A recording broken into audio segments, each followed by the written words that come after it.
ಒಬ್ಬಳು ಮಹಿಳೆ ಪ್ರತಿದಿನ ತನ್ನ ಗಂಡನೊಂದಿಗೆ ಕಾರಿನಲ್ಲಿ ಆಫೀಸ್ಗೆ ಹೋಗ್ತಾ ಇದ್ಲು. ದಾರಿಯಲ್ಲಿ ಹೋಗಬೇಕಾದ್ರೆ ಕಾರು ಟ್ರಾಫಿಕ್ನಲ್ಲಿ ನಿಂತಾಗ್ಲೆಲ್ಲ ಕೆಲವು ಭಿಕ್ಷುಕರು ಅವರ ಕಾರಿನ ಸುತ್ತಲೂ ಸೇರ್ತಾ ಇದ್ರು. ಹಾಗೇನೆ ಆ ಭಿಕ್ಷುಕರಲ್ಲಿ ಒಬ್ಬ ಮುಗ್ಧ ಹುಡುಗನಿದ್ದ. ಕೆಲವೊಮ್ಮೆ ಅವನು ಬಲೂನ್ಗಳನ್ನು, ಕೆಲವೊಮ್ಮೆ ಪೆನ್ನುಗಳನ್ನು ಮತ್ತೆ ಕೆಲವೊಮ್ಮೆ ಗುಲಾಬಿ ಹೂಗಳನ್ನು ಮಾರ್ತಾ ಇದ್ದ. ಅವನು ಕೂಡ ಆಗಾಗ ಇವರ ಕಾರಿನ ಬಳಿ ಬರ್ತಾ ಇದ್ದ. ಇನ್ನು ಆ ಚಿಕ್ಕ ಹುಡುಗ ತುಂಬ ಮುದ್ದಾಗಿದ್ದರಿಂದ ಮತ್ತು ಮುದ್ದು ಮುದ್ದಾಗಿ ಮಾತಾಡ್ತಾ ಇದ್ದಿದ್ದರಿಂದ ಆ ಕಾರಿನಲ್ಲಿದ್ದಂತಹ ಮಹಿಳೆ ನಿಧಾನವಾಗಿ ಆ ಹುಡುಗನನ್ನು ಇಷ್ಟಪಡಲು ಪ್ರಾರಂಭಿಸುತ್ತಾಳೆ. ಆ ಹುಡುಗನ ಸಿಹಿ ಮಾತುಗಳು, ಅವನ ಹಾವಭಾವ ಆ ಮಹಿಳೆಯ ಹೃದಯವನ್ನು ಗೆಲ್ತಾ ಹೋಗ್ತವೆ. ಆದರೆ ಫ್ರೆಂಡ್ಸ್, ಒಂದು ದಿನ ಆ ಹುಡುಗನಿಗೆ ಆಕ್ಸಿಡೆಂಟ್ ಆಗಿಬಿಡುತ್ತೆ. ಹಾಗೆಯೇ ಕೆಲ ಕಾಲದ ನಂತರ ಆ ಮಹಿಳೆಗೆ ಒಂದು ಕಹಿ ಸತ್ಯದ ಅರಿವಾಗುತ್ತದೆ. ಅದೇನೆಂದರೆ, ಆ ಮುಗ್ಧ ಹುಡುಗ ಬೇರೆ ಯಾರೂ ಅಲ್ಲ, ತಾನು ಸ್ವತಃ ಜನ್ಮ ಕೊಟ್ಟಂತಹ ಮಗ. ಆ ಮಗು ಹುಟ್ಟಿದ ನಂತರ ಅವನನ್ನು ಬಿಟ್ಟು ಹೋಗಬೇಕಾದಂತಹ ಸಂದರ್ಭ ಬಂದಿರುತ್ತೆ.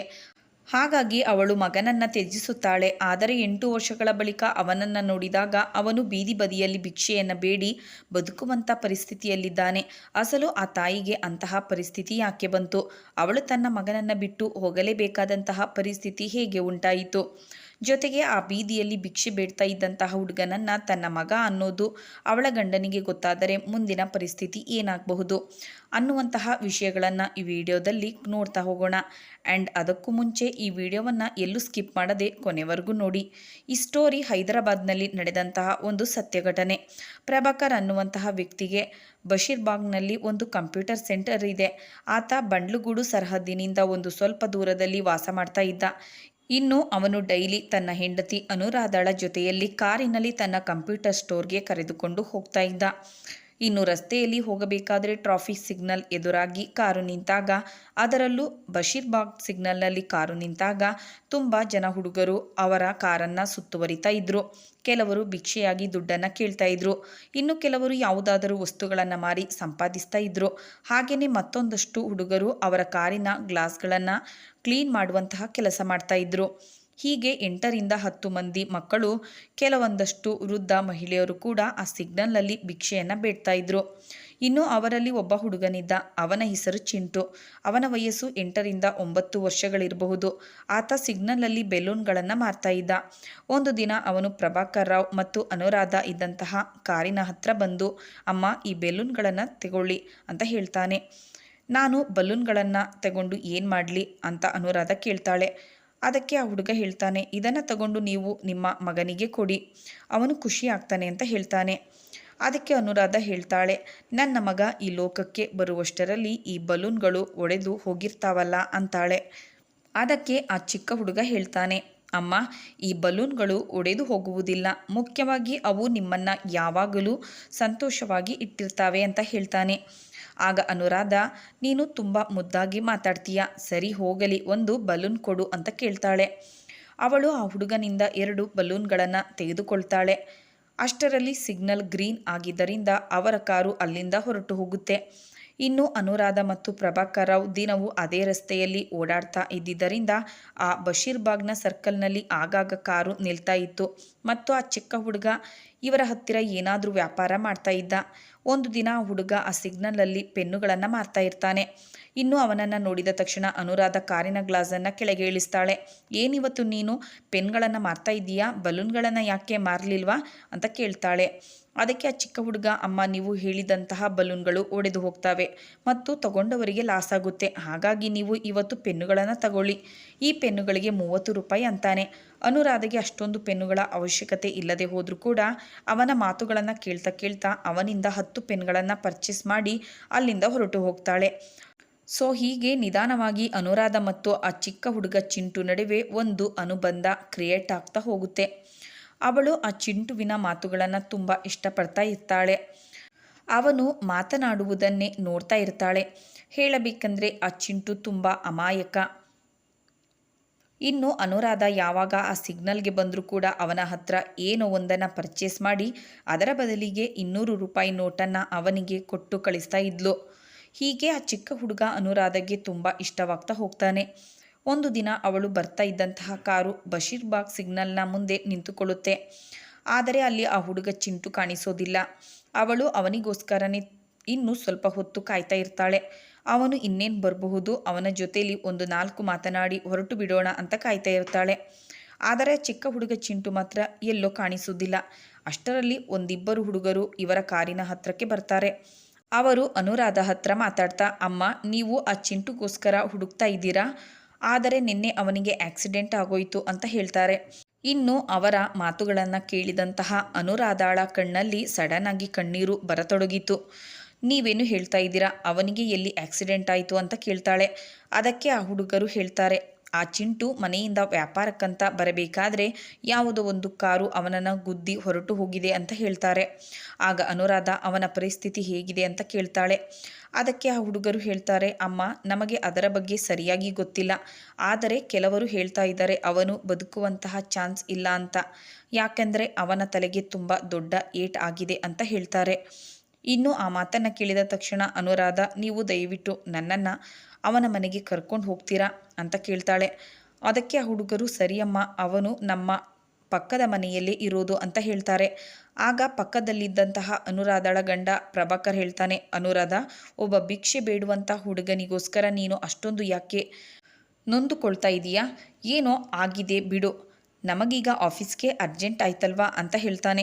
ಆಗ ಅನುರಾಧ ತನ್ನ ಗಂಡನ ಜೊತೆಯಲ್ಲಿ, ದಯವಿಟ್ಟು ನನ್ನನ್ನು ಇಲ್ಲೇ ಇಳಿಸಿಬಿಡಿ, ನನ್ನ ಮನಸ್ಸು ಯಾಕೋ ಒಪ್ಪಿಕೊಳ್ತಾ ಇಲ್ಲ ಆ ಹುಡುಗನನ್ನು ನೋಡದೆ ಹಾಗೆ ಹೋಗೋದಕ್ಕೆ. ಹಾಗಾಗಿ ನೀವು ಆಫೀಸ್ಗೆ ಹೋಗಿ, ನಾನು 1-2 ಅವರ್ ಆದಮೇಲೆ ಬಂದು ಬಿಡ್ತೀನಿ ಅಂತ ಹೇಳ್ತಾಳೆ.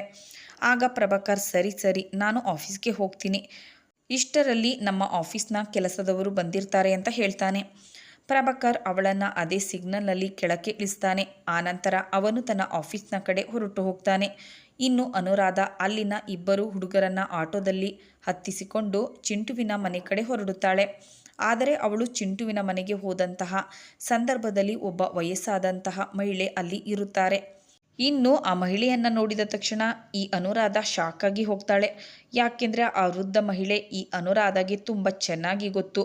ಇನ್ನು ಅವಳು ಹೋಗುತ್ತಲೇ ವಯಸ್ಸಾದ ಮಹಿಳೆಯು ಕೂಡ ಅನುರಾಧಳನ್ನು ಗುರುತು ಹಿಡಿದು ಜೋರಾಗಿ ಅಳೋದಕ್ಕೆ ಶುರು ಮಾಡ್ತಾಳೆ. ನನಗೆ ನಿನ್ನ ಮಗನನ್ನು ಕಾಪಾಡಿಕೊಳ್ಳೋದಕ್ಕೆ ಆಗಲಿಲ್ಲ ಅಂತ ಹೇಳ್ತಾಳೆ. ಇನ್ನು ಆ ಮಾತನ್ನು ಕೇಳುತ್ತಲೇ ಅನುರಾಧ, ಹಾಗಾದರೆ ಆ ಹುಡುಗ ನನ್ನ ಮಗ ಕೃಷ್ಣ ಅಲ್ವಾ ಅಂತ ಕೇಳ್ತಾಳೆ. ಅದಕ್ಕೆ ಆ ಮಹಿಳೆ ಹೌದು ಅಂತಾಳೆ. ಆ ಮಾತುಗಳನ್ನು ಕೇಳುತ್ತಲೇ ಅನುರಾಧ ತನ್ನ ಹಣೆಯನ್ನು ತಾನೇ ಚೆಚ್ಚಿಕೊಳ್ಳುತ್ತಾ ಅಳೋದಕ್ಕೆ ಶುರು ಮಾಡ್ತಾಳೆ. ನನ್ನ ಮಗ 8 ವರ್ಷಗಳ ನಂತರ ನನ್ನನ್ನು ಮೀಟ್ ಮಾಡಿದ. ಅವನು ನನ್ನ ಮಗನಿರಬಹುದು ಅಂತ ನನ್ನ ಕರುಳು ಅರಿಯಿತು. ಆದರೆ ನನ್ನ ಕಣ್ಣುಗಳು ಅರಿಯದೇ ಹೋಯಿತು. ನಾನೆಷ್ಟು ದುರಾದೃಷ್ಟವಂತಳು, ನನ್ನ ಮಗನನ್ನೇ ಗುರುತು ಹಿಡಿಯಲಾರೆ ಹೋದ್ನಲ್ವಾ ಅಂತ ಅಳತೊಡಗುತ್ತಾಳೆ. ಆನಂತರ ಅವಳು, ಈಗ ಅವನು ಎಲ್ಲಿದ್ದಾನೆ, ಹೇಗಿದ್ದಾನೆ, ನಾನು ಈ ಕ್ಷಣವೇ ಅವನನ್ನು ನೋಡಬೇಕು ಅಂತ ಹೇಳ್ತಾಳೆ. ಆಗ ಅಕ್ಕಪಕ್ಕದ ಮನೆಯವರು ಈಕೆ ಯಾರು ಅಂತ ಕೇಳ್ತಾರೆ. ಆಗ ವಯಸ್ಸಾದಂತಹ ಮಹಿಳೆ ಹೇಳ್ತಾರೆ, ಈಕೆನೇ ಆ ಚಿಂಟುವಿನ ತಾಯಿ ಅಂತ. ಇನ್ನು ಆ ಮಾತನ್ನು ಕೇಳುತ್ತಲೇ ಅಲ್ಲಿದ್ದವರೆಲ್ಲ ಕೂಡ ಶಾಕ್ ಆಗಿ ಹೋಗ್ತಾರೆ. ಇಷ್ಟೊಂದು VIP ಥರ ಕಾಣ್ತಾ ಇರುವಂತಹ ಈ ಮಹಿಳೆಯಲ್ಲಿ ಆ ಹರಿದು ಹೋದಂಥ ಬಟ್ಟೆಗಳನ್ನು ಹಾಕಿಕೊಂಡಂತಹ ಆ ಚಿಂಟು ಎಲ್ಲಿ ಅಂತ ಅಂದುಕೊಳ್ಳತೊಡಗುತ್ತಾರೆ. ಆದರೆ ಕಥೆಯ ಹಿಂದೆ ಇರುವಂತಹ ಸತ್ಯ ಅಲ್ಲಿರುವಂಥ ಯಾರಿಗೂ ಕೂಡ ಗೊತ್ತಿರೋದಿಲ್ಲ. ಆಗ ಅನುರಾಧ ಜೋರಾಗಿ ಹೇಳ್ತಾ ಕೃಷ್ಣ ಅಂತ ಕನವರಿಸತೊಡಗುತ್ತಾಳೆ. ಆ ಮುಗ್ಧ ಹುಡುಗ ಚಿಂಟು ಇವಳ ಮಗ ಹೇಗಾದ ಅನ್ನೋದನ್ನು ತಿಳಿಯಬೇಕಾದ್ರೆ ಈ ಸ್ಟೋರಿಯಲ್ಲಿ ಇನ್ನಷ್ಟು ಮುಂದಕ್ಕೆ ಹೋಗಬೇಕು. ತುಂಬ ವರ್ಷಗಳ ಹಿಂದೆ ಈ ಅನುರಾಧ ವಿಜಯವಾಡದಲ್ಲಿ ಕಾಲೇಜಿಗೆ ಹೋಗ್ತಾ ಇದ್ಲು. ಅವಳಿಗೆ 18ರಿಂದ 19 ವರ್ಷಗಳಿರುವಂತಹ ಸಂದರ್ಭದಲ್ಲಿ ರಾಜು ಅನ್ನುವಂತಹ ಹುಡುಗನೊಂದಿಗೆ ಅವಳ ಪ್ರೀತಿ ಪ್ರೇಮ ಶುರುವಾಗಿರುತ್ತೆ. ಹಾಗಾಗಿ ಅವಳು ತನ್ನ ಎಜುಕೇಷನ್ ಮುಗಿಯೋಕ್ಕಿಂತನೂ ಮುಂಚೆನೇ ಆ ರಾಜು ಅನ್ನುವಂಥ ಹುಡುಗನನ್ನು ಮದುವೆ ಆಗಬೇಕು ಅನ್ಕೋತಾಳೆ. ಆದರೆ ಅನುರಾಧ ಮನೆಯವರು ಆ ಹುಡುಗನನ್ನು ಒಪ್ಪಿಕೊಳ್ಳೋದಿಲ್ಲ ಮತ್ತು ಎಜುಕೇಷನ್ ಮುಗಿದ ನಂತರನೇ ಈ ಪ್ರೀತಿ ಪ್ರೇಮ ಮದುವೆ ಎಲ್ಲ ಅಂತ ಕಡ್ಡಿ ಮುರಿದಂತೆ ಹೇಳಿಬಿಡ್ತಾರೆ. ಅವಳು ತನ್ನ ಮನೆಯವರಿಗೆ ಏನೇನೋ ಹೇಳಿ ಕನ್ವಿನ್ಸ್ ಮಾಡೋದಕ್ಕೆ ಟ್ರೈ ಮಾಡ್ತಾಳೆ. ಆದರೆ ಅದಕ್ಕೆ ಅವಳ ಮನೆಯವರು ಬಿಲ್ಕುಲ್ ಒಪ್ಪೋದಿಲ್ಲ. ಆದರೆ ಆ ಸಂದರ್ಭದಲ್ಲಿ ಅನುರಾಧಳ ಪರಿಸ್ಥಿತಿ ಬೇರೆಯೇ ಇರುತ್ತೆ. ಯಾಕೆಂದರೆ ಇವಳು ಕಾಲೇಜಿಗೆ ಹೋಗ್ತಾ ಇದ್ದಂತಹ ಸಂದರ್ಭದಲ್ಲಿ ಆ ರಾಜುನೊಂದಿಗೆ ಎಲ್ಲ ಕಡೆ ತಿರುಗಾಡಿರ್ತಾಳೆ. ಓಯೋ ರೂಮ್ಗಳಲ್ಲಿ ತನ್ನ ದೇಹವನ್ನು ಹಂಚಿಕೊಂಡಿರ್ತಾಳೆ. ಹಾಗಾಗಿ ಅನುರಾಧ ಪ್ರೆಗ್ನೆಂಟ್ ಆಗಿಬಿಟ್ಟಿರ್ತಾಳೆ. ಇನ್ನು ಮನೆಯವರು ಮದುವೆಗೆ ಒಪ್ಪಿಕೊಳ್ಳದೆ ಹೋಗಿದ್ದರಿಂದ ಬೇರೆ ದಾರಿ ಇಲ್ಲದಂತಹ ಅನುರಾಧ ರಿಜಿಸ್ಟರ್ ಆಫೀಸ್ನಲ್ಲಿ ರಾಜುನನ್ನು ಮದುವೆಯಾಗಿ ಬಿಡ್ತಾಳೆ. ಇನ್ನು ತಮ್ಮ ಮಗಳು ತಮ್ಮ ಮಾತನ್ನು ಧಿಕ್ಕರಿಸಿ ಮದುವೆಯಾಗಿದ್ದನ್ನು ನೋಡಿ ಅನುರಾಧಳ ತಂದೆ ತಾಯಿ ಅವರನ್ನು ದೂರ ಇಟ್ಟು ಬಿಡ್ತಾರೆ. ಆದರೆ ಈ ಕಡೆ ಅನುರಾಧ ತನ್ನ ಗಂಡ ರಾಜುನೊಂದಿಗೆ ಸಂಸಾರ ನಡೆಸ್ತಾ ಇರ್ತಾಳೆ. ಇನ್ನು ಅವಳು ಮೊದಲೇ ಪ್ರೆಗ್ನೆಂಟ್ ಆಗಿದ್ದರಿಂದ 6-7 ತಿಂಗಳಾಗೋಷ್ಟರಲ್ಲಿ ಅವರಿಗೊಂದು ಮುದ್ದಾದ ಮಗು ಹುಟ್ಟುತ್ತೆ. ಆ್ಯಂಡ್ ಆ ಮಗುವಿಗೆ ಕೃಷ್ಣ ಅಂತ ಹೆಸರಿಡ್ತಾರೆ. ಆದರೆ ಮತ್ತೊಂದು ವರ್ಷ ಕಳೆಯೋಷ್ಟರಲ್ಲಿ ಆ ರಾಜು ನನ್ನ ಲವ್ ಮಾಡಿ ಮದುವೆಯಾಗಿದ್ದು ನನ್ನ ಜೀವನದಲ್ಲಿ ಮಾಡಿದಂತಹ ಬಹು ದೊಡ್ಡ ತಪ್ಪು ಅಂತ ಅವಳಿಗೆ ಅರ್ಥವಾಗ್ತಾ ಹೋಗಿರುತ್ತೆ. ಯಾಕೆಂದರೆ ರಾಜು ಒಬ್ಬ ಗ್ಯಾಂಗ್ಸ್ಟರ್. ಅವನು ಯಾವಾಗಲೂ ಕೂಡ ಹೊರಗಡೆ ಇರ್ತಾ ಇದ್ದ ಮತ್ತು ಕೆಲವು ಗ್ಯಾಂಗ್ಗಳಿಗೆ ಶಾರ್ಪ್ ಶೂಟರ್ ಆಗಿ ಕೆಲಸ ಮಾಡ್ತಾ ಇದ್ದ. ಸೊ ಹೀಗಾಗಿ ಅನುರಾಧ ಒಂದು ದಿನ ತನ್ನ ಗಂಡನೊಂದಿಗೆ ಮಾತಾಡ್ತಾ ಇರ್ತಾಳೆ. ನೀನು ಈ ಥರ ಎಲ್ಲ ಮಾಡ್ತಾ ಇರೋದು ನನಗೆ ಸರಿ ಕಾಣಿಸ್ತಾ ಇಲ್ಲ. ನೀನು ಇದನ್ನೇ ಕಂಟಿನ್ಯೂ ಮಾಡ್ತಾ ಹೋದರೆ ಅದರ ಎಂಡಿಂಗ್ ತುಂಬ ದಾರುಣವಾಗಿರುತ್ತೆ. ದಯವಿಟ್ಟು ಅದನ್ನು ಬಿಟ್ಟು ಬಿಡು ಅಂತ ಹೇಳ್ತಾಳೆ. ಆದರೆ ರಾಜು ಹೆಂಡತಿಯ ಮಾತುಗಳನ್ನು ಕೇಳೋದಿಲ್ಲ. ಹೀಗಾಗಿ ಒಂದು ದಿನ ರಾಜುವಿನ ಶತ್ರುಗಳು ಟೈಮ್ ನೋಡಿ ಇವನ ಮೇಲೆ ಫೈರಿಂಗ್ ಮಾಡ್ತಾರೆ ಮತ್ತು ರಾಜುನನ್ನು ನಡು ರಸ್ತೆಯಲ್ಲಿ ಕೊಂದು ಹಾಕ್ತಾರೆ. ಅದಾದ ನಂತರ ಅನುರಾಧ ಸರಿ ಆಗಿದ್ದು ಆಗಿ ಹೋಯಿತು, ಹೇಗೋ ನನಗೊಬ್ಬ ಮಗ ಇದ್ದಾನೆ, ಹಾಗಾಗಿ ಮುಂದಿನ ಲೈಫನ್ನು ಅವನ ಜೊತೆಯಲ್ಲಿ ಕಳೆದು ಬಿಡ್ತೀನಿ ಅಂತ ನಿರ್ಧಾರ ಮಾಡ್ತಾಳೆ ಮತ್ತು ಮಗನನ್ನು ಹೀಗೆ ಬೆಳೆಸಬೇಕು ಅನ್ನೋದನ್ನು ಆಲೋಚನೆ ಮಾಡ್ತಾ ಇರ್ತಾಳೆ. ಇದೇ ಸಂದರ್ಭದಲ್ಲಿ ಮಗಳನ್ನು ಮನೆಯಿಂದ ದೂರವಿಟ್ಟಿದ್ದಂತಹ ಅನುರಾಧಾಳ ತಂದೆ ತಾಯಿ ಸಡನ್ ಆಗಿ ಮಗಳ ಮನೆಗೆ ಬರ್ತಾರೆ ಮತ್ತು ಮಗಳನ್ನು ತಬ್ಬಿಕೊಂಡು ಅಳತೊಡಗುತ್ತಾರೆ. 2 ವರ್ಷಗಳಲ್ಲಿ ನಿನ್ನ ಲೈಫಲ್ಲಿ ಏನೇನೋ ಆಗೋಯ್ತಲ್ಲ ಅಂತ ನೊಂದುಕೊಳ್ತಾರೆ. ಅದಕ್ಕೆ ಅನುರಾಧ ಹೇಳ್ತಾಳೆ, ಅಮ್ಮ ನನ್ನ ಲೈಫಲ್ಲಿ ಏನು ನಡೀತೋ ನಡೆದು ಹೋಗಿದೆ, ಅದನ್ನು ಮರೆತು ಬಿಡಿ. ಹೇಳಬೇಕೆಂದರೆ ನನ್ನ ಗಂಡ ಅನಿಸಿಕೊಂಡವನು ಕೂಡ ಈಗ ಈ ಲೋಕದಲ್ಲಿಲ್ಲ. ಹಾಗಾಗಿ ನಡೆದು ಹೋದಂತಹ ದುರಂತಗಳ ಬಗ್ಗೆ ಮಾತನಾಡೋದು ಬೇಡ ಅಂತಾಳೆ. ಆಗ ಅನುರಾಧಾಳ ತಂದೆ ತಾಯಿ, ಸರಿ ಮಗಳೇ, ನಿನ್ನನ್ನು ಮನೆಯಿಂದ ದೂರವಿಟ್ಟು ನಾವು ಕೂಡ ತಪ್ಪು ಮಾಡಿದ್ದೀವಿ ಮಗಳೇ. ನಿನ್ನ ಲೈಫ್ ಇನ್ನೂ ಕೂಡ ತುಂಬ ದೊಡ್ಡದಿದೆ. ಹಾಗಾಗಿ ನಮ್ಮ ಮನೆಗೆ ಬಂದು ಬಿಡು. ಅಲ್ಲಿ ನಿನಗೆ ಸೂಕ್ತವಾದಂತಹ ಹುಡುಗನನ್ನು ಹುಡುಕಿ ಮದುವೆ ಮಾಡ್ತೀವಿ. ಮುಂದೇನು ಕೂಡ ನೀನು ಲೈಫಲ್ಲಿ ಸುಖವಾಗಿರಬೇಕು ಅನ್ನೋದೇ ನಮ್ಮಿಷ್ಟ ಅಂತಾರೆ. ಆದರೆ ಮೊದಲಿಗೆ ಅನುರಾಧ ತಂದೆ ತಾಯಿಯ ಮಾತುಗಳನ್ನು ಒಪ್ಪಿಕೊಳ್ಳೋದಿಲ್ಲ. ಆದರೆ ರಾಜುವಿನ ತಾಯಿ ಅಂದರೆ ಅನುರಾಧಾಳ ಅತ್ತೆ ಮತ್ತು ತಂದೆ ತಾಯಿ ತುಂಬ ರಿಕ್ವೆಸ್ಟ್ ಮಾಡಿದ್ದರಿಂದ ಸ್ವಲ್ಪ ಕಾಲದ ನಂತರ ಸರಿ ಅಂತಾಳೆ. ಆದರೆ ಆ ಸಂದರ್ಭದಲ್ಲಿ ಅನುರಾಧಾಳ ತಂದೆ ತಾಯಿ ಒಂದು ಕಂಡೀಷನ್ ಹಾಕ್ತಾರೆ. ಅದೇನೆಂದರೆ ಈ ಮಗುವನ್ನು ಇನ್ಮೇಲಿಂದ ನೀನು ಮರೆತು ಹೋಗಬೇಕು ಅಂತಾರೆ. ಅದಕ್ಕೆ ಅನುರಾಧ ಹೇಳ್ತಾಳೆ, ಇನ್ಮೇಲಿಂದ ನೀವು ನಮ್ಮ ಮನೆಗೆ ಬರೋದಕ್ಕೆ ಹೋಗಬೇಡಿ, ನೀವು ಇಲ್ಲಿಂದ ಹೊರಟು ಹೋಗಿ. ಯಾಕೆಂದರೆ ನಾನು ನನ್ನ ಮಗುವನ್ನು ಬಿಡೋದಕ್ಕೆ ಸಾಧ್ಯನೇ ಇಲ್ಲ ಅಂತ ಹೇಳ್ತಾಳೆ. ಅದಕ್ಕೆ ಅವಳ ತಂದೆ ತಾಯಿ, ನೀನು ಈ ಮಗುವನ್ನು ಬಿಟ್ಟು ಹೋಗದೆ ಹೋದರೆ ನಿನ್ನನ್ನು ಯಾರು ಮದುವೆ ಆಗ್ತಾರೆ? ಮದುವೆ ಆಗುವಂಥ ಹುಡುಗ ಮಗು ಇರುವಂಥ ತಾಯಿಯನ್ನು ಮದುವೆ ಆಗ್ತಾನಾ ಅಂತಾರೆ. ಆಗ ಅವಳ ಗಂಡ ರಾಜುನ ತಂದೆ ತಾಯಿ ಕೂಡ ಅಲ್ಲಿರ್ತಾರೆ ಮತ್ತು ಅವರು ಹೇಳ್ತಾರೆ, ಅನುರಾಧ, ನಿನ್ನ ತಂದೆ ತಾಯಿ ಹೇಳೋದ್ರಲ್ಲಿ ಸತ್ಯ ಇದೆ. ನಿನ್ನ ವಯಸ್ಸು 21ರಿಂದ 22 ವರ್ಷ ಇರಬಹುದು. ಆದರೆ ನಿನ್ನ ಜೀವನ ಇನ್ನೂ ಕೂಡ ತುಂಬ ದೊಡ್ಡದಿದೆ. ನೀನು ಯಾವುದೇ ಆಲೋಚನೆ ಮಾಡದೆ ಮದುವೆಯಾಗು. ಇದು ನಮ್ಮ ಮನೆಯ ರಕ್ತ, ನನ್ನ ಮಗ ರಾಜುವಿನ ಮಗು. ಹಾಗಾಗಿ ಕೃಷ್ಣನನ್ನು ನಾವು ನೋಡಿಕೊಳ್ತೀವಿ. ನೀನು ಇದರ ಬಗ್ಗೆ ಆಲೋಚನೆ ಮಾಡೋದಕ್ಕೆ ಹೋಗಬೇಡ ಅಂತ ಹೇಳ್ತಾರೆ. ಅದಕ್ಕೆ ಅನುರಾಧ, ಇವನು ನನ್ನನ್ನು ಬಿಟ್ಟು ಹೇಗಿರ್ತಾನೆ? ಇವನಿಗೆ ಈಗ ಇನ್ನೂ 1.5 ವರ್ಷ. ಇವನಿಲ್ಲದೆ ನನ್ನಿಂದ ಬದುಕೋದಕ್ಕೆ ಆಗೋದಿಲ್ಲ ಅಂತ ಹೇಳ್ತಾಳೆ. ಆದರೆ ಅವಳು ಈಗಾಗಲೇ ಲೈಫ್ನಲ್ಲಿ ತುಂಬ ಕಷ್ಟಗಳನ್ನು ಅನುಭವಿಸಿದ್ದರಿಂದ ಮತ್ತು ಅತ್ತೆ ಮನೆಯವರು ತಂದೆ ತಾಯಿ ಬಲವಂತ ಮಾಡಿದ್ದರಿಂದ ಅವಳು ಕೃಷ್ಣನನ್ನು ಅತ್ತೆ ಮನೆಯಲ್ಲಿ ಬಿಟ್ಟು ಅವಳು ತನ್ನ ತಂದೆ ತಾಯಿಯೊಂದಿಗೆ ತವರು ಮನೆಗೆ ಹೊರಟು ಹೋಗ್ತಾಳೆ. ಅನುರಾಧಳ ತಂದೆ ತಾಯಿ ತಮ್ಮ ಮಗಳನ್ನು ತುಂಬ ಇಷ್ಟಪಡ್ತಾರೆ, ಪ್ರೀತಿಸುತ್ತಾರೆ. ಆದರೆ ಮಗಳು ಮಾಡಿದಂತಹ ತಪ್ಪಿನಿಂದಾಗಿ ಅವಳನ್ನು ಮನೆಯಿಂದ ಹೊರಕ್ಕೆ ಹಾಕಿರ್ತಾರೆ. ಆದರೆ ಈಗ ಮಗಳ ಲೈಫನ್ನು ಸರಿ ಮಾಡೋದಕ್ಕೋಸ್ಕರ ಅವಳಿಗೋಸ್ಕರ ಒಬ್ಬ ಒಳ್ಳೆ ಹುಡುಗನ್ನ ಹುಡುಕುತ್ತಾರೆ. ಇನ್ನು ಅವರಿಗೆ ತಿಳಿದಂಥವರು ಒಂದಷ್ಟು ಸಂಬಂಧಿಕರು ಈ ಪ್ರಭಾಕರ್ ರಾವ್ ಬಗ್ಗೆ ಹೇಳ್ತಾರೆ. ಆನಂತರ ಇಬ್ಬರು ಒಬ್ಬರಿಗೊಬ್ಬರು ನೋಡ್ತಾರೆ, ಇಷ್ಟಪಡ್ತಾರೆ. ಆ್ಯಂಡ್ ಕೆಲವೇ ಸಮಯದಲ್ಲಿ ಅವರಿಬ್ಬರ ಮದುವೆ ನಿಶ್ಚಯವಾಗುತ್ತೆ. ಆದರೆ ಮದುವೆಯಾಗುವಂತಹ ಸಂದರ್ಭದಲ್ಲಿ ಅನುರಾಧಾಳ ಗತ ಜೀವನದ ಬಗ್ಗೆ ಆಗಲಿ ಅಥವಾ ಅವಳ ಈ ಹಿಂದಿನ ಮದುವೆಯ ಬಗ್ಗೆ ಆಗಲಿ ಅನುರಾಧಾಳ ತಂದೆ ತಾಯಿ ಏನು ಕೂಡ ಹೇಳಿರೋದಿಲ್ಲ.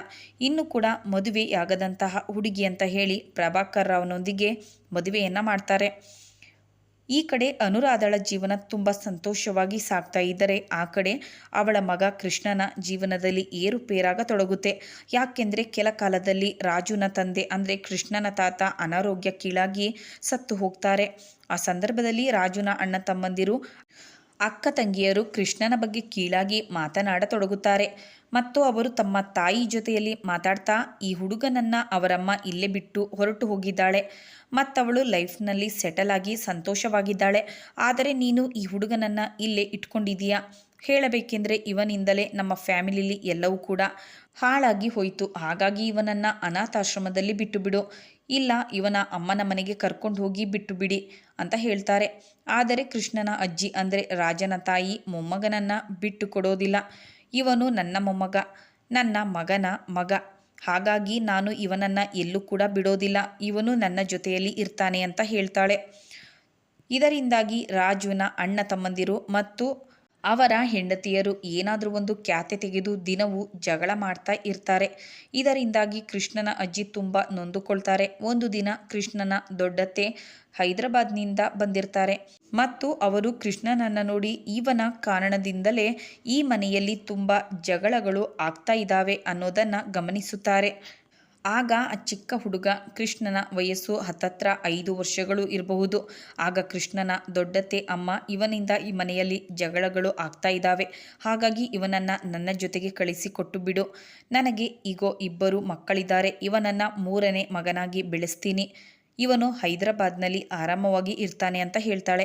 ಆದರೆ ಕೃಷ್ಣನ ಅಜ್ಜಿ ಹೇಳ್ತಾರೆ, ಇಲ್ಲ, ನನಗೆ ಯಾರ ಮೇಲೂ ಕೂಡ ನಂಬಿಕೆ ಇಲ್ಲ. ಇವನು ನನ್ನ ಜೊತೆಯಲ್ಲಿ ಇರ್ತಾನೆ. ನಾನು ಬದುಕಿರುವಷ್ಟು ಕಾಲವೂ ಕೂಡ ಇವನು ನನ್ನ ಜೊತೆಯಲ್ಲಿ ಇರಬೇಕು ಅಂದು ಬಿಡ್ತಾಳೆ. ಜೊತೆಗೆ ನಿನಗೂ ಕೂಡ 2 ಮಕ್ಕಳಿದ್ದಾರೆ, ಗಂಡ ಇದ್ದಾನೆ. ಒಂದು ವೇಳೆ ನಿನ್ನ ಗಂಡ ಕೃಷ್ಣನನ್ನು ನಿನ್ನ ಮನೆಗೆ ಕರ್ಕೊಂಡು ಹೋದ ನಂತರ ಇವನ ಜೊತೆಯಲ್ಲಿ ಕೆಟ್ಟದಾಗಿ ವರ್ತಿಸಿದರೆ ಆ ಹೈದರಾಬಾದ್ನಲ್ಲಿ ಇವನು ಎಲ್ಲಿಗೆ ಹೋಗ್ತಾನೆ. ಹಾಗಾಗಿ ನನ್ನ ರಾಜುವಿನ ಮಗನನ್ನು ನನ್ನ ಜೊತೆಯಲ್ಲಿ ಇಟ್ಟುಕೊಳ್ತೀನಿ ಅಂತ ಹೇಳ್ತಾಳೆ. ಅದಕ್ಕೆ ಹೈದರಾಬಾದ್ನ ಅವನ ದೊಡ್ಡತ್ತೆ ಕೃಷ್ಣನ ಅಜ್ಜಿಗೆ ಹೇಳ್ತಾರೆ, ಸರಿ, ನಿಮ್ಮ ಮನೆಯಲ್ಲಿ ಈಗ ಜಗಳಗಳು ಆಗ್ತಾ ಇದ್ದಾವೆ, ಹಾಗಾಗಿ ನೀನು ಕೂಡ ಮೊಮ್ಮಗನನ್ನು ಕರೆದುಕೊಂಡು ನನ್ನ ಜೊತೆಯಲ್ಲಿ ಬಂದು ಬಿಡು. ನಾವು ಗಳಿಸಿದ್ದರಲ್ಲಿ ನಿಮಗೂ ಕೂಡ ಒಂದಷ್ಟು ಖರ್ಚು ಮಾಡ್ತೀವಿ ಅಂತ ಹೇಳ್ತಾಳೆ. ಈ ಕಾರಣದಿಂದಾಗಿ ಚಿಂಟು ತನ್ನ ಅಜ್ಜಿಯ ಜೊತೆಯಲ್ಲಿ ಹೈದರಾಬಾದನ್ನು ಸೇರಿಕೊಳ್ತಾನೆ. ಹೀಗೆ ಆರಾಮವಾಗಿ ಕೆಲವು ವರ್ಷಗಳು ಕಳೆದು ಹೋಗ್ತವೆ. ಚಿಂಟುವಿಗೆ 8 ತುಂಬಿ 9 ವರ್ಷಗಳು ಬರುತ್ತೆ. ಈ ಸಂದರ್ಭದಲ್ಲಿ ಚಿಂಟು ಒಂದು ದಿನ ಅದೇ ಏರಿಯಾದಲ್ಲಿರುವಂತಹ ಒಂದಷ್ಟು ಚಿಕ್ಕ ಹುಡುಗರು ಸಂಪಾದನೆ ಮಾಡಿಕೊಂಡು ಬರೋದನ್ನು ನೋಡ್ತಾನೆ. ಆಗ ಅವನು ಅವರ ಹತ್ರ ಮಾತಾಡ್ತಾ, ನೀವು ಎಲ್ಲಿ ಹೇಗೆ ಸಂಪಾದನೆ ಮಾಡ್ತಾ ಇದ್ದೀರಿ ಅಂತ ಕೇಳ್ತಾನೆ. ಅದಕ್ಕೆ ಆ ಹುಡುಗರು, ನಾವು ಬಶೀರ್ಬಾಗ್ ಜಂಕ್ಷನ್ನಲ್ಲಿ ಕಾರ್ಗಳ ಹತ್ರ ದುಡ್ಡನ್ನು ಕೇಳ್ತೀವಿ. ಒಂದಷ್ಟು ಜನ ಕೊಡ್ತಾರೆ, ಒಂದಷ್ಟು ಜನ ಕೊಡೋದಿಲ್ಲ ಅಂತ ಹೇಳ್ತಾರೆ. ಆಗ ಚಿಂಟುವಿಗೂ ಕೂಡ ನಾನು ದುಡ್ಡನ್ನು ಸಂಪಾದಿಸಬೇಕು ಅನಿಸುತ್ತೆ. ಯಾಕೆಂದರೆ ಅವನ ಅಜ್ಜಿಗೂ ಕೂಡ ಈಗ ಆರೋಗ್ಯ ಅಷ್ಟಾಗಿ ಸರಿ ಇರೋದಿಲ್ಲ. ಹಾಗಾಗಿ ಸರಿ, ನಾನು ಕೂಡ ನಿಮ್ಮ ಜೊತೆಯಲ್ಲಿ ಬರ್ತೀನಿ ಅಂತ ಹೇಳ್ತಾನೆ. ಆದರೆ ಕೃಷ್ಣನ ಅಜ್ಜಿ ಹೇಳ್ತಾರೆ, ನೀನು ಎಲ್ಲಿಗೂ ಕೂಡ ಹೋಗೋದಕ್ಕೆ ಹೋಗಬೇಡ. ಬೇರೆಯವರ ಹತ್ರ ಭಿಕ್ಷೆಯನ್ನು ಬೇಡೋದು ಒಂದು ಕೆಟ್ಟ ಕೆಲಸ, ಹಾಗಾಗಿ ಅದನ್ನು ಮಾಡೋದಕ್ಕೆ ಹೋಗಬೇಡ ಅಂತ ಹೇಳ್ತಾಳೆ. ಆದರೆ ಚಿಂಟು ಹೇಳ್ತಾನೆ, ಅಜ್ಜಿ, ನಾನು ಯಾರ ಹತ್ರನೂ ಕೂಡ ಭಿಕ್ಷೆಯನ್ನು ಬೇಡೋದಿಲ್ಲ. ಕೆಲವೊಂದಷ್ಟು ಹುಡುಗರು ಸಿಗ್ನಲ್ಗಳಲ್ಲಿ ಏನನ್ನಾದರೂ ಮಾರ್ತಾ ಇದ್ದಾರೆ, ಅದನ್ನು ನಾನು ಕೂಡ ಮಾಡ್ತೀನಿ. ನನಗೊಂದಷ್ಟು ದುಡ್ಡು ಕೊಡು, ನಾನು ಬಲೂನ್ಗಳನ್ನು ತೆಗೆದುಕೊಂಡು ಸಿಗ್ನಲಲ್ಲಿ ಮಾರ್ತೀನಿ ಅಂತ ಹೇಳ್ತಾನೆ. ಮಾರನೇ ದಿನ ಚಿಂಟು ಒಂದಷ್ಟು ಬೆಲೂನ್ಗಳನ್ನು ತೆಗೆದುಕೊಂಡು ಬಶೀರ್ಬಾಗ್ ಸಿಗ್ನಲಲ್ಲಿ ಮಾರಾಟ ಮಾಡತೊಡಗುತ್ತಾನೆ. ಆಗಾಗ ಗುಲಾಬಿಗಳು, ಕೆಲವೊಂದು ಸಾರಿ ಪೆನ್ನುಗಳು ಮತ್ತು ಕೆಲವಷ್ಟು ಸಾರಿ ಜನರಿಗೆ ಯೂಸ್ಫುಲ್ ಆಗುವಂತಹ ವಸ್ತುಗಳನ್ನು ಮಾರ್ತಾ ಇರ್ತಾನೆ. ಆ್ಯಂಡ್ ಆ ಸಮಯದಲ್ಲಿ ಚಿಂಟು ಅನುರಾಧಳನ್ನು ಮೀಟ್ ಮಾಡ್ತಾನೆ. ಇನ್ನು ಅನುರಾಧ ಮದುವೆಯಾಗಿ ಬಂದ ನಂತರ ತಾನು ಬಿಟ್ಟು ಬಂದಂತಹ ಮಗು ಕೃಷ್ಣನನ್ನು ನೆನೆಸಿಕೊಂಡು ಆಗಾಗ ಕಣ್ಣೀರು ಹಾಕ್ತಾ ಇರ್ತಾಳೆ. ಯಾಕೆಂದರೆ ಅವಳು ಯಾಕೆ ಅಳ್ತಾ ಇದ್ದಾಳೆ ಅನ್ನೋದು ಮಾತ್ರ ಯಾರಿಗೂ ಗೊತ್ತಿರೋದಿಲ್ಲ. ಇನ್ನು ತವರು ಮನೆಯಲ್ಲಿ ಇದ್ದಂತಹ ಸಂದರ್ಭದಲ್ಲಿ ಅನುರಾಧ ಕೃಷ್ಣನನ್ನು ಆಗಾಗ ಮೀಟ್ ಮಾಡ್ತಾ ಇದ್ಲು. ಆದರೆ ಮದುವೆಯಾದ ನಂತರ ಅನುರಾಧಳ ತಂದೆ ತಾಯಿಗಳು, ನೀನು ಅಪ್ಪಿತಪ್ಪಿ ಕೂಡ ಕೃಷ್ಣನ ಹೆಸರನ್ನು ಎತ್ತೋದಕ್ಕೆ ಹೋಗಬೇಡ. ಒಂದು ವೇಳೆ ಈ ವಿಷಯ ಪ್ರಭಾಕರ್ಗೆ ತಿಳಿದು ಹೋದರೆ ತುಂಬ ಪ್ರಾಬ್ಲಮ್ ಕ್ರಿಯೇಟ್ ಆಗ್ತವೆ ಅಂತ ಹೇಳ್ತಾರೆ. ಹಾಗಾಗಿ ಅವಳು ತನ್ನ ಹೃದಯದ ಮೇಲೆ ಕಲ್ಲು ಬಂಡಿಯನ್ನು ಇಟ್ಕೊಂಡು ಆಗಾಗ ತನ್ನ ಮಗನನ್ನು ನೆನಪಿಸಿಕೊಳ್ತಾ ಇದ್ಲು. ಆದರೆ ಮಗುವನ್ನು ಮೀಟ್ ಮಾಡೋದಕ್ಕೆ ಅವಕಾಶ ಸಿಗ್ತಾ ಇರಲಿಲ್ಲ. ಅಷ್ಟೇ ಅಲ್ಲ, ಕೃಷ್ಣ ಈಗ ಎಲ್ಲಿದ್ದಾನೆ, ಏನು ಮಾಡ್ತಾ ಇದ್ದಾನೆ ಅನ್ನುವಂತಹ ವಿಚಾರವೂ ಕೂಡ ಅವಳಿಗೆ ಗೊತ್ತಿರೋದಿಲ್ಲ. ಒಂದೊಂದು ಸಾರಿ ಅವಳು ತನ್ನ ತವರು ಮನೆಗೆ ಹೋಗ್ತಾ ಇದ್ಲು. ಆ ಸಂದರ್ಭದಲ್ಲಿ ತನ್ನ ತಂದೆ ತಾಯಿ ಹತ್ತಿರ ಕೃಷ್ಣನ ಬಗ್ಗೆ ವಿಚಾರಿಸ್ತಾ ಇದ್ಲು. ಅದಕ್ಕೆ ಅವರು ಹೇಳ್ತಾ ಇದ್ರು, ಕೃಷ್ಣ ತನ್ನ ಅಜ್ಜಿಯ ಜೊತೆಯಲ್ಲಿ ಎಲ್ಲಿಗೋ ಹೊರಟು ಹೋಗಿದ್ದಾನೆ ಅಂತ. ಹಾಗಾಗಿ ಅನುರಾಧೆಗೆ ಕೃಷ್ಣನ ಮೀಟ್ ಮಾಡುವಂತಹ ಸಂದರ್ಭವೇ ಬರಲಿಲ್ಲ. ಇನ್ನು ಕೃಷ್ಣನ ಅಜ್ಜಿ ಮೊಮ್ಮಗನನ್ನು ಚಿಂಟು ಚಿಂಟು ಅಂತ ಪ್ರೀತಿಯಿಂದ ಕರಿತಾ ಇದ್ಲು. ಹಾಗಾಗಿ ಬರ್ತಾ ಬರ್ತಾ ಅವನ ಹೆಸರು ಚಿಂಟು ಆಗಿ ಬದಲಾಗಿ ಹೋಗುತ್ತೆ. ಈ ವಿಧವಾಗಿ ಎಲ್ಲರ ಲೈಫ್ಗಳು ಒಂದೊಂದು ದಾರಿಯಲ್ಲಿ ಒಂದೊಂದು ಸಂಘರ್ಷಗಳಲ್ಲಿ ಸಾಗ್ತಾ ಹೋಗ್ತಾ ಇರ್ತವೆ. ಒಂದು ಸಾರಿ ಕೃಷ್ಣ ಚಿಂಟುವಾಗಿ ತನ್ನ ತಾಯಿ ಹತ್ತಿರ ದುಡ್ಡನ್ನು ಕೇಳ್ತಾ ಆಕೆಗೆ ಬಲೂನ್ಗಳನ್ನು ಮಾರ್ತಾನೆ. ಆದರೆ ಅನುರಾಧ ಅವನನ್ನು ಗುರಿತು ಹಿಡಿಯದೆ ಹೋದಳು. ಅವಳು ಮಗುವನ್ನು ಬಿಟ್ಟು ಬರಬೇಕಾದಂಥ ಸಂದರ್ಭದಲ್ಲಿ ಕೃಷ್ಣನಿಗೆ 1.5 ವರ್ಷ ಇತ್ತು. ಆದರೆ ಈಗ ಸಮಯ ಕಳೆದು ಹೋಗಿದೆ. 8 ವರ್ಷಗಳ ಸುದೀರ್ಘ ದಾರಿ ನಡೆದು ಬಂದಾಗಿದೆ. ಹಾಗಾಗಿ ಅವಳು ತನ್ನ ಮಗನನ್ನು ಗುರಿತು ಹಿಡಿಯಲಿಲ್ಲ. ಅವಳು ತುಂಬ ಪ್ರೀತಿಯಿಂದ ಸಾಕಿ ಬೆಳೆಸ್ತಾ ಇದ್ದಂತಹ ಮಗು ಈಗ ಸಿಗ್ನಲ್ಗಳಲ್ಲಿ ಭಿಕ್ಷೆ ಬೇಡ್ತಾ ಇದ್ದಾನೆ. ಬಲೂನ್ಗಳನ್ನು ಮತ್ತು ಪೆನ್ನುಗಳನ್ನು ಮಾರಿ ತನ್ನ ಜೀವನವನ್ನು ನಡೆಸ್ತಾ ಇದ್ದಾನೆ. ಒಂದೆರಡು ಸಾರಿ ಅವನನ್ನು ನೋಡಿ ಇನ್ನು ಅವನ ಹೆಸರನ್ನು ಕೇಳಿದಾಗಲೂ ಮತ್ತು ನೀನು ಎಲ್ಲಿರ್ತೀಯ ಅಂತ ಕೇಳಿದಾಗಲೂ ಆತನ ಒಂದೇ ಉತ್ತರವನ್ನು ಹೇಳ್ತಾ ಇದ್ದ, ನಾನು ನನ್ನ ಅಜ್ಜಿಯ ಜೊತೆಯಲ್ಲಿ ಇದ್ದೀನಿ ಅಂತ. ಆದರೂ ಕೂಡ ಅನುರಾಧ ಮಗನನ್ನು ಗುರಿತು ಹಿಡಿಯಲಿಲ್ಲ.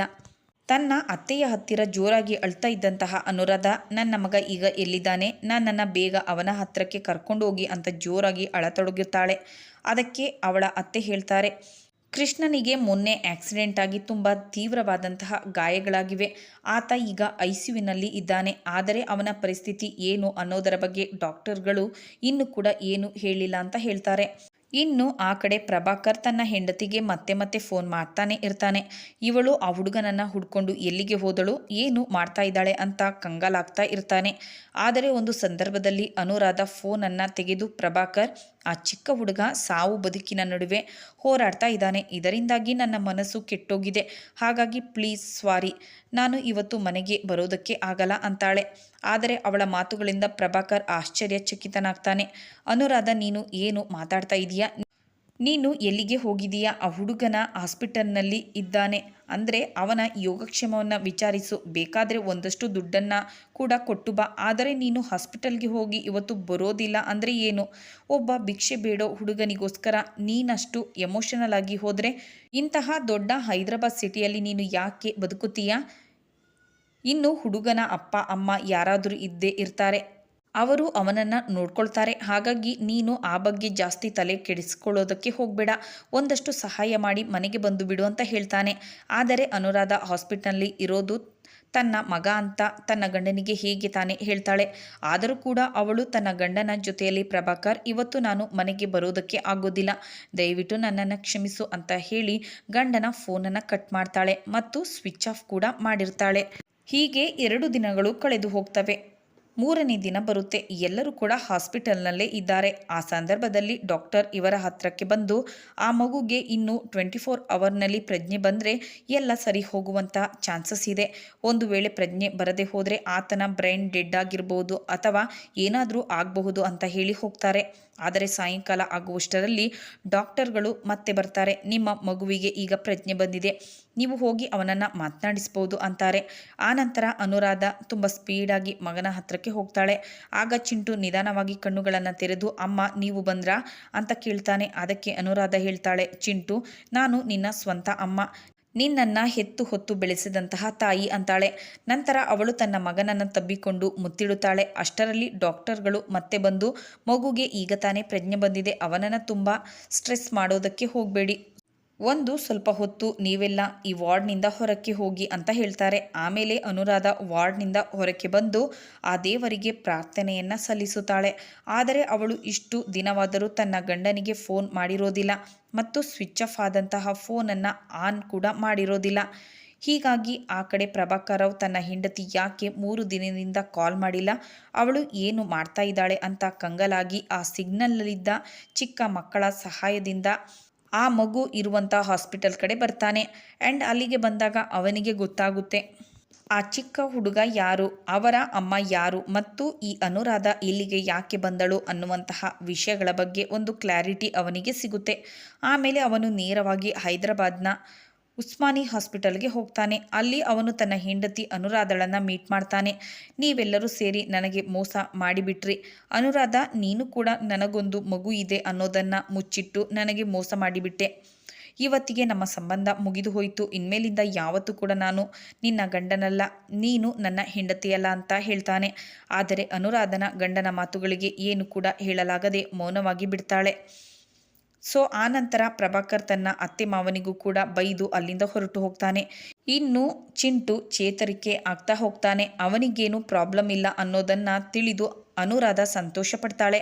ಆಮೇಲೆ ಅವಳು ಒಂದು 4 ದಿನಗಳ ಕಾಲ ಅದೇ ಹಾಸ್ಪಿಟಲ್ನಲ್ಲಿ ಇರ್ತಾಳೆ. ಆಮೇಲೆ ಡಾಕ್ಟರ್ಗಳು ಚಿಂಟುನನ್ನು ಡಿಸ್ಚಾರ್ಜ್ ಮಾಡ್ತಾರೆ. ಇದಾದ ನಂತರ ಅನುರಾಧ ತನ್ನ ಮಗನನ್ನು ಕರೆದುಕೊಂಡು ಬಾಲನಗರಕ್ಕೆ ಬರ್ತಾಳೆ ಮತ್ತು ಮಗನನ್ನು ನೋಡ್ತಾ ಅವನನ್ನು ಬೆಳೆಸ್ತಾ ಅಲ್ಲೇ ಇದ್ದು ಬಿಡ್ತಾಳೆ. ಆಮೇಲೆ ಅವಳು ಒಂದು ದಿನ ತನ್ನ ಗಂಡನಿಗೆ ಕಾಲ್ ಮಾಡ್ತಾಳೆ. ಆದರೆ ಅವಳ ನಂಬರನ್ನು ಬ್ಲಾಕ್ ಮಾಡಲಾಗಿರುತ್ತೆ. ಆಮೇಲೆ ಅನುರಾಧ ತನ್ನ ತಂದೆ ತಾಯಿಯೊಂದಿಗೆ ಮಾತಾಡ್ತಾಳೆ.